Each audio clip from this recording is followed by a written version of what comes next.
전능하사 천지를 만드신 하나님 아버지를 내가 믿사오며 그 외아들 우리 주 예수 그리스도를 믿사오니 이는 성령으로 잉태하사 동정녀 마리아에게 나시고 본디오 빌라도에게 고난을 받으사 십자가에 못 박혀 죽으시고 장사한 지 사흘 만에 죽은 자 가운데서 다시 살아나시며 하늘에 오르사 전능하신 하나님 우편에 앉아 계시다가 저리로서 산 자와 죽은 자를 심판하러 오시리라.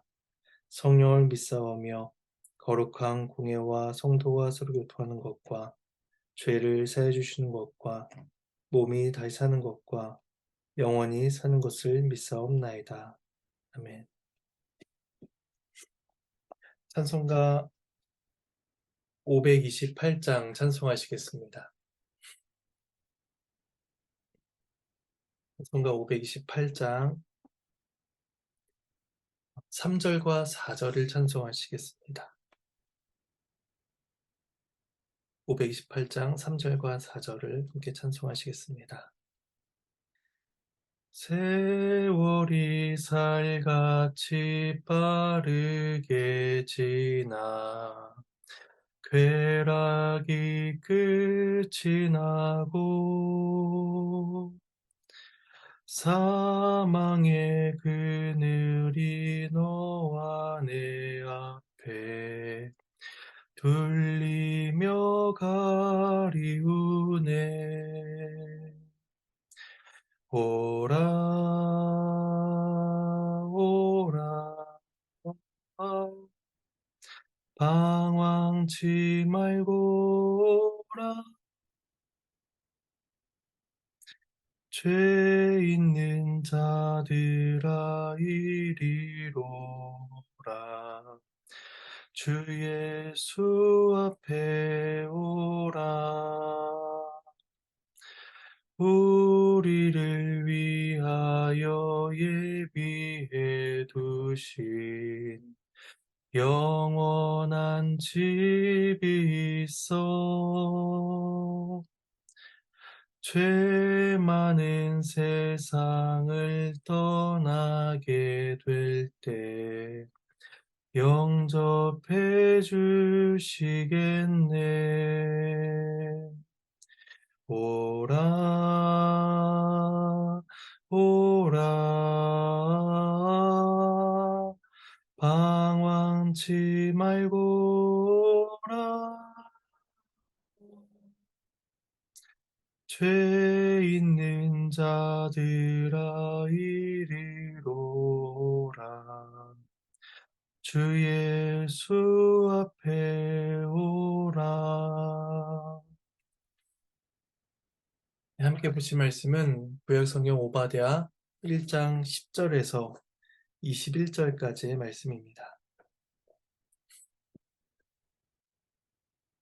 구약성경 오바댜 1장 10절에서 21절까지의 말씀입니다.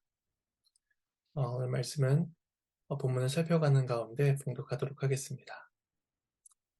9절까지의 내용에서는 에돔을 향한 하나님의 심판이 어떤 형태로 일어나게 될 것인지를 말씀하였습니다.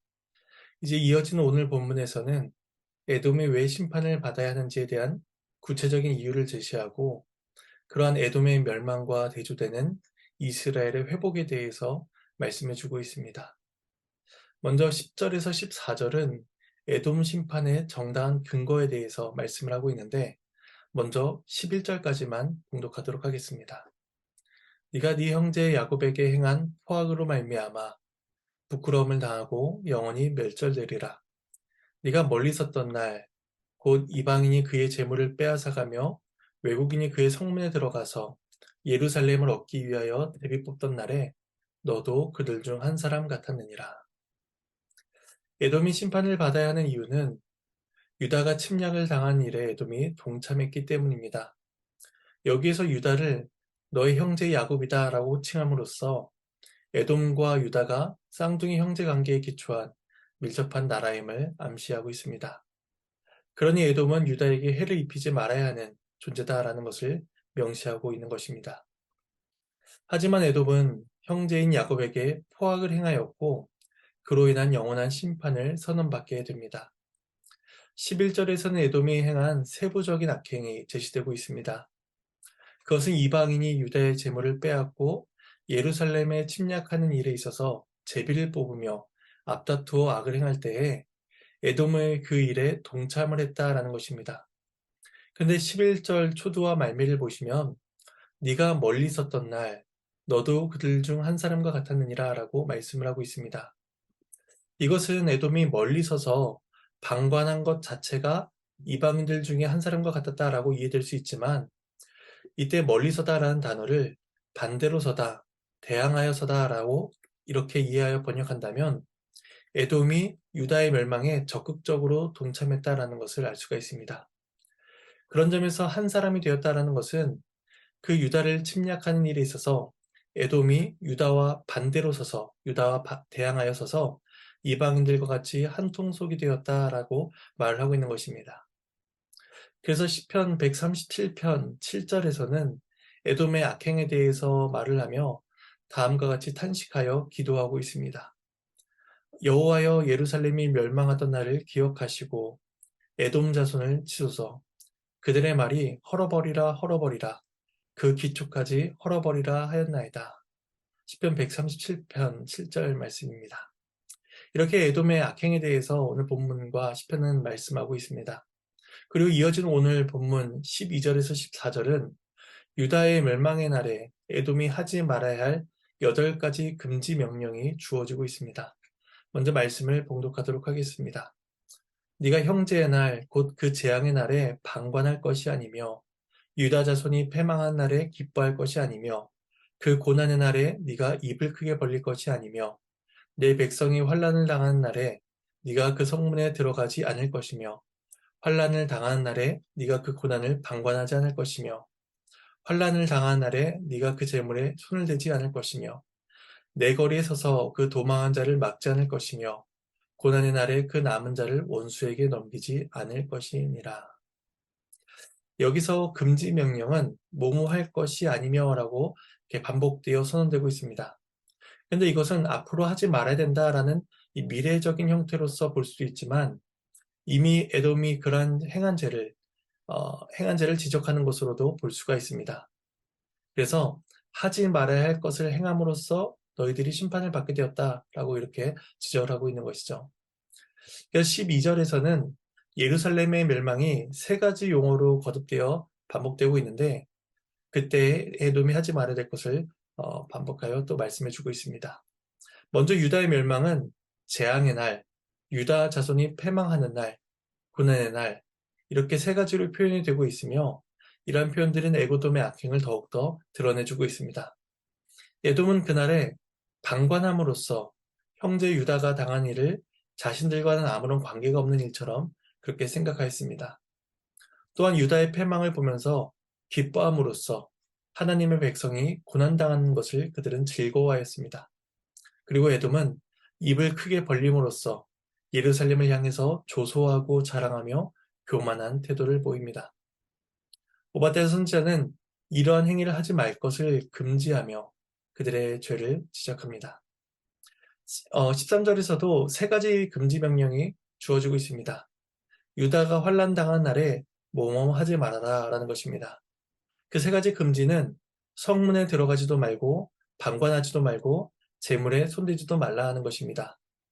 이때 방관하지 말라 하는 것은 12절에서도 나온 표현인데 이 방관하다는 것은 수동적인 행동으로 이해할 수가 있지만 그런데 그 태도를 가만히 살펴보면 그 태도 또한 능동적인 죄의 한 행태임을 우리는 생각할 수가 있습니다. 왜냐하면 방관한다는 것은 그냥 지켜보는 것 같지만 동시에 환난당한 자를 그냥 그 자리에 내버려 둠으로써 그 죄에 동참한 것과 같기 때문입니다. 그런 점에서 13절에서 말씀한 이 3가지 금지 명령은 모두 유다의 멸망에 적극적으로 참여한 죄를 금지하고 있다라고 말할 수가 있을 것입니다. 또한 13절에서 한 가지 살펴볼 것은 유다를 향해서 내 백성이라고 부르고 있다는 점입니다. 이 오바댜서에서 나오는 유다는 죄로 인해 심판을 받는 상태입니다. 도무지 회개하지 않아 예루살렘이 멸망을 당하게 된 것입니다. 그럼에도 하나님께서는 유다를 향해서 내 백성이다 라고 부르시며 그들이 여전히 하나님과의 언약관계에 있음을 상기시킵니다. 본문에서 에돔을 책망하시는 말씀 속에서 유다를 가리켜서 내 백성이다 라고 하시는 까닭은 그 유다를 향한 에돔의 악행을 더욱더 드러내고 있다고 볼 수가 있습니다. 그리고 14절에서 마지막 두 가지 금지 명령이 주어집니다. 도망한 자를 막지 말고 남은 자를 원수에게 넘기지 말라는 것입니다. 도망하는 자, 남은 자는 예루살렘의 멸망으로부터 살아남아 피신한 자들입니다. 생명의 가능성을 얻게 된 자들이며 하나님께서 남겨두신 자들입니다. 하지만 에돔은 그런 자들을 막고 우리에 넘겨줌으로써 형제를 핍박하며 이방인의 죄악에 동참하게 됩니다. 이런 에돔을 향해서 15절과 16절에 그들을 향한 멸망이 예언되고 있습니다. 제가 말씀을 봉독하겠습니다.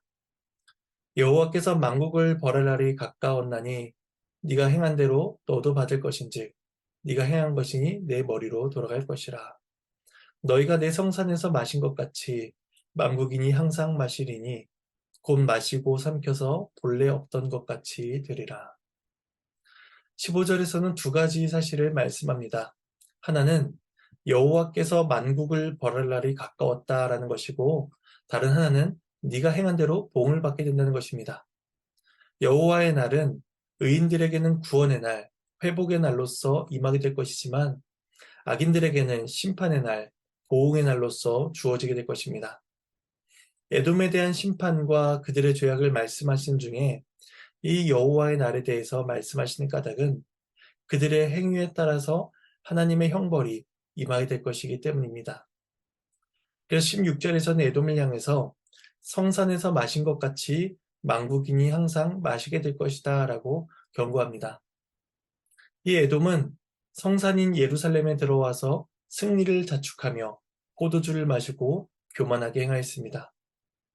그런데 그들이 행한 것과 같이 똑같이 만국인들이 에돔에 들어가서 마시며 본래 그 자리에 아무것도 없었던 것처럼 끊임없이 마시고 삼켜서 에돔에게 고통을 가하리라 라고 말씀하십니다. 이것은 15절에서 말씀한 네가 행한 대로 너도 받으리라 라는 이 말씀의 성취이기도 합니다. 하나님께서는 마지막 날에 악인들의 모든 행위를 심판하시지만 이 땅에서도 그들의 악행에 대해서 보응하실 것입니다. 이어진 17절과 18절은 야곱의 구원과 에돔에 대한 승리를 말씀하고 있습니다. 에돔에 대한 심판은 결국에는 선택하신 자 야곱에 대한 구원의 말씀이기도 합니다. 17절과 18절 말씀을 봉독하겠습니다. 오직 시온산에서 피할 자가 있으리니 그 산이 거룩할 것이요 야곱 족속은 자기 기업을 누릴 것이며 야곱 족속은 불이 될 것이며 요셉 족속은 불꽃이 될 것이요 에서 족속은 지푸라기가 될 것이라. 그들이 그들 위에 붙어서 그들을 불살릴 것인즉 에서 족속에 남은 자가 없으리니 여호와께서 말씀하셨습니다. 16절에서 에돔은 본래 없던 것과 같이 되리라 라고 말씀하신 것에 반해서 17절에서는 시온산에서는 피할 자가 있으리라 라고 말씀을 합니다.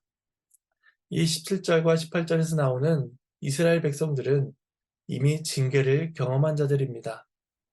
우리가 앞서 12절과 14절에서 보았듯이 이 유다 백성들은 재앙의 날, 패망의 날을 경험하였고 환난을 당했으며 도망가다가 막힘을 당하고 원수에게 넘기움을 당하기도 하였습니다.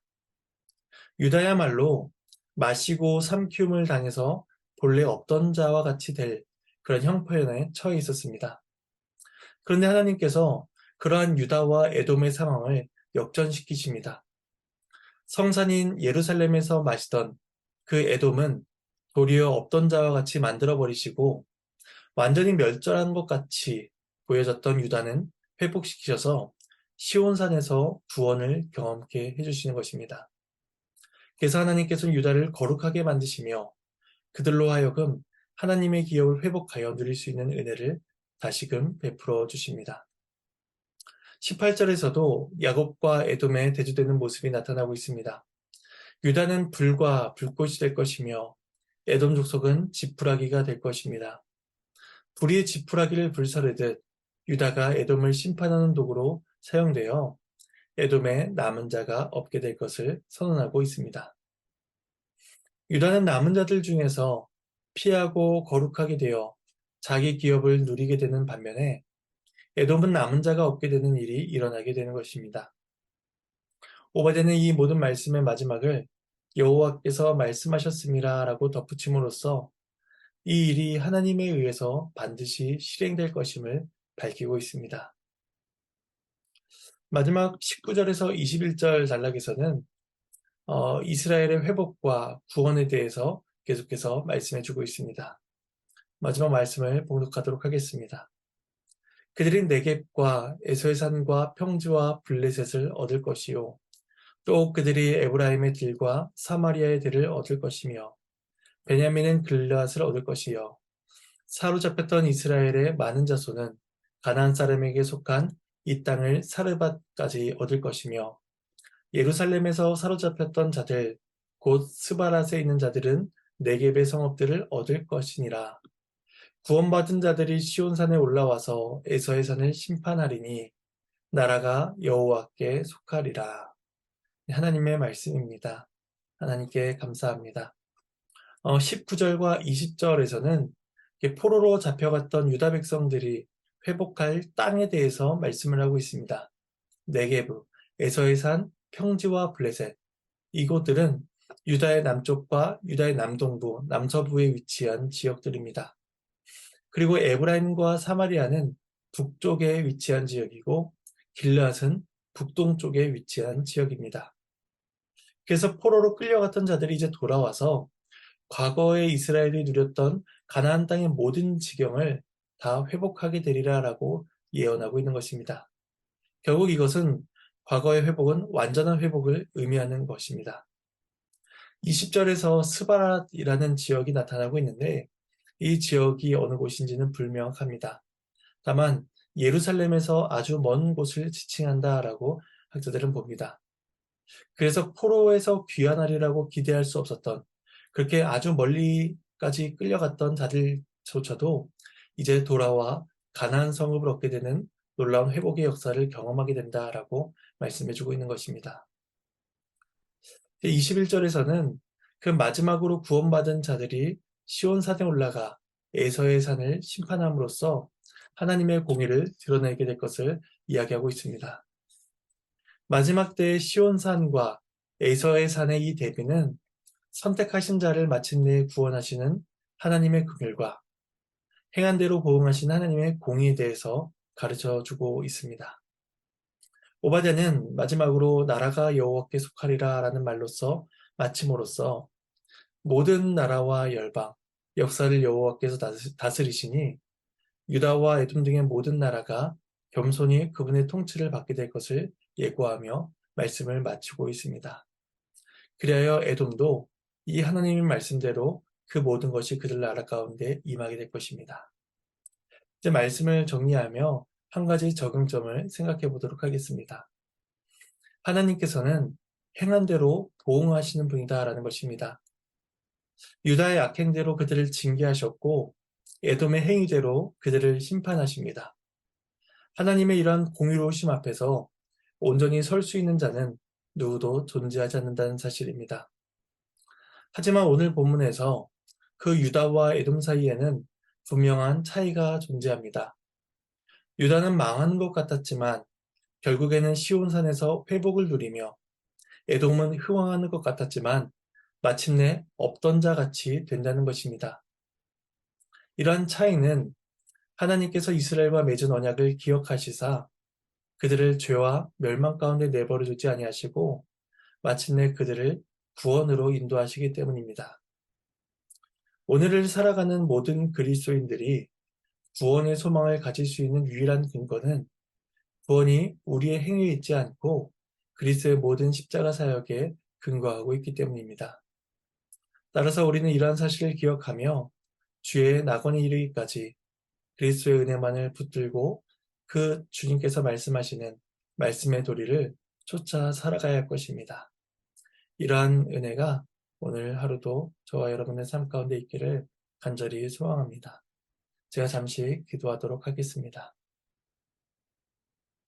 하나님의 은혜에 감사를 드립니다. 오늘 말씀을 통하여서 하나님께서 에돔 족속을 향하여 말씀하시는 심판의 예언과 또 이스라엘의 회복에 대한 말씀을 살펴보게 하심에 감사를 드립니다. 하나님께서는 행한 대로 보응하시되 특별히 선택하여 부르신 자들에게 또 언약을 맺으신 자들에게는 그 구원의 은혜를 끝까지 베풀어 주신다는 사실을 다시금 기억하게 됩니다. 오늘날 우리가 이 세상을 살아갈 때에 우리 행위대로 주 앞에 나아가는 것이 아니라 오직 그리스도의 의의 은혜를 힘입어서 나아간다는 사실을 기억하며 하나님께 감사함으로 겸손함으로 그 말씀에 순종함으로 살아가는 복된 하루가 될 수 있도록 도와주시옵소서. 감사를 드리며 이 모든 말씀 예수님의 이름으로 기도드립니다. 아멘. 주님께서 가르쳐 주신 기도로 마치도록 하겠습니다. 하늘에 계신 우리 아버지여, 이름이 거룩히 여김을 받으시오며 나라가 임하시오며 뜻이 하늘에서 이루어진 것 같이 땅에서도 이루어지리이다. 오늘 우리에게 일용할 양식을 주시옵고 우리가 우리에게 죄 지은 자를 사하여 준 것 같이 우리의 죄를 사하여 주시옵고 우리를 시험에 들게 하지 마시옵고 다만 악에서 구하시옵소서. 나라와 권세와 영광이 아버지께 영원히 싸움나이다. 아멘.